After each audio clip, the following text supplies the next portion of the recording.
Olá pessoal, boa noite. Eu vou estar falando aqui, explicando um pouco sobre a administração de saldo de caixa. E eu escolhi falar para o nosso tema sobre o modelo Miller-Orr. Antes de eu falar sobre o modelo, eu vou falar um pouco sobre a administração de saldo de caixa. Administrar saldo de caixa é a gente manter valores que otimizem a utilização das finanças da empresa. A gente não pode, por exemplo, ter um valor de saldo de caixa muito baixo, porque a gente corre risco de insolvência, que é não conseguir honrar as dívidas da empresa. Por outro lado, a gente também não pode manter valores de fluxo de valores de saldo de caixa muito alto, porque o nosso custo de oportunidade seria máximo. O que é custo de oportunidade? Todo o dinheiro aplicado em liquidez imediata, quando eu falo caixa, eu estou me remetendo à liquidez imediata, que são os valores em espécie na empresa, no caixa da empresa, conta corrente, conta poupança, tudo aquilo que a empresa pode utilizar de imediato. Todo valor aplicado em liquidez imediata, ele vai ter um custo para a empresa. Por quê? Imagina que você precise ter de liquidez imediata na empresa o valor de R$500, mas você resolve deixar 1.000. Esses R$500 excedentes poderiam estar sendo aplicados em compras de ações de outras empresas ou fundos de investimento. Estaria trazendo lucro para a empresa. No entanto, ele está parado no caixa da empresa, sem gerar lucro. E esse não gerar lucro é o nosso custo de oportunidade. Então, se você aplica muito dinheiro no caixa da empresa, o teu custo de oportunidade vai ser muito alto.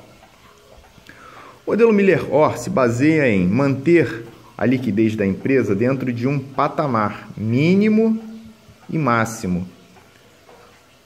Como assim? Primeiro a gente vai determinar qual seria um valor mínimo para a gente manter disponível no caixa da empresa. Esse valor mínimo vai ter que admitir um risco de insolvência, um grau de risco de insolvência.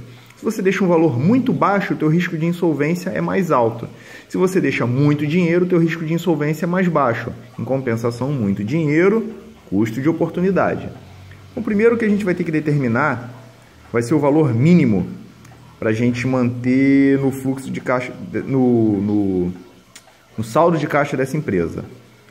Depois que a gente determina o valor mínimo, a gente vai calcular o valor máximo e o ponto de retorno. Já vou explicar o que é esse ponto de retorno, mas a gente começa calculando o ponto de retorno. Vamos lá. O ponto de retorno vai ser basicamente calculado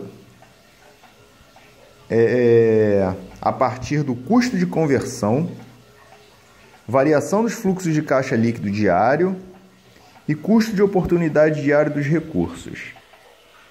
Bom, continuando o que eu estava falando aqui, eu tive que parar para pôr meu celular no carregador. Custo de conversão são todos os valores que a gente vai dispor para converter investimentos em liquidez imediata e vice-versa. Variação dos fluxos de caixa líquido diário vai ser os valores que vão oscilar dentro do nosso caixa. A gente vai dar uma olhada nisso na próxima página. E o custo de oportunidade vai ser, como eu citei aqui em cima, o que a gente deixa de ganhar ou a taxa de juros do que a gente deixaria de ganhar se tivesse com esse valor investido em outras ações.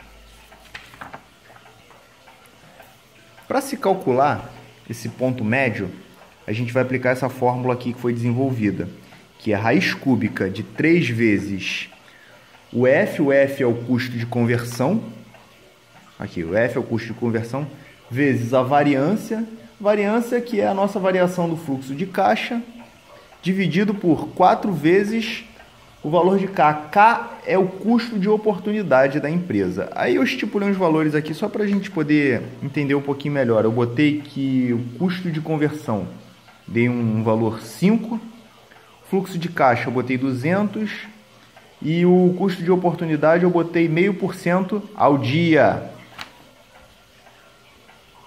Para calcular Z, a gente vai tirar o resultado desse cálculo, que é a raiz cúbica de 3 vezes o F, que a gente determinou, que é 5, vezes 200, dividido por 4 vezes 0,5%. Tá vendo aqui? 0,5%, a gente transforma em valores absolutos, 0,05. Eu não vou calcular agora por questão do tempo do vídeo, tá? Mas aí a gente vai achar esse resultado. Baseado nesse resultado do ponto de retorno, a gente vai calcular o valor de H, que é o ponto máximo. O ponto máximo vai ser 3 vezes o valor do ponto de retorno. Então, o valor que a gente determinar como mínimo, a gente vai somar ao valor que a gente calculou e vamos achar o ponto de retorno. Do ponto de retorno, a gente vai botar o triplo do valor calculado, vamos achar o valor máximo. O que é esse ponto de retorno? Imagina o seguinte, a empresa está lucrando muito, o caixa estourou o valor máximo. Você vai pegar esse valor todo aqui, o que estourou, mais esse 3Z aqui, e vai tirar do caixa da empresa, vai aplicar em outras ações. Vamos supor que a empresa não está muito bem, ela veio baixando seus valores e o caixa veio abaixo do valor mínimo.